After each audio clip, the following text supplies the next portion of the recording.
partons pour notre 4e édition, donc les foulées du ruban rose, 4e édition. Une édition où nous avons mis les petits pas dans les grands cette année.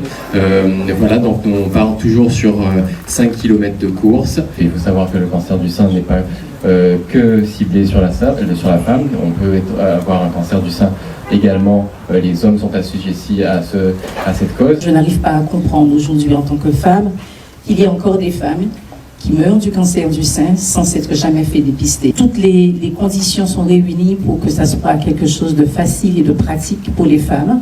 Quand on se fait dépister, il n'y a pas de fatalité, on peut guérir du cancer du sein. L'automobile, on se demande, comme disait M. Borel, on ne sait pas trop comment dire en général. Nous, on vend des voitures, c'est ce qu'on sait faire. Mais en fait, c'est un achat du quotidien.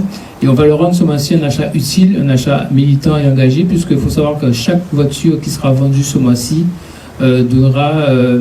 on aura un versement à l'association de 500 € par voiture vendue. À travers le sport, on cherche à sensibiliser sur une cause qui est celle du cancer du sein, mais je pense que ça rappelle aussi le cancer en général. Notre hygiène de vie, notre façon de consommer les aliments, toutes ces choses contribuent à notre santé. Le sport aussi notamment. Et le sport aussi peut être un moyen, après une rémission, de reprendre possession de son corps et de sa santé.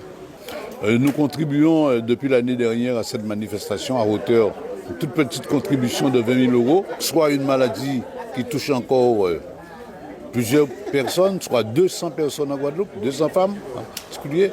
En tant qu'établissement public, la CAO se doit et se devait d'être présent et à ce rassemblement. C'est vrai qu'aujourd'hui, nous sommes à notre 4e édition des Foulées du Ruban Rose. La première année, effectivement, nous avons eu 1500 personnes. Deuxième année consécutive, on s'est retrouvé avec 3000 personnes.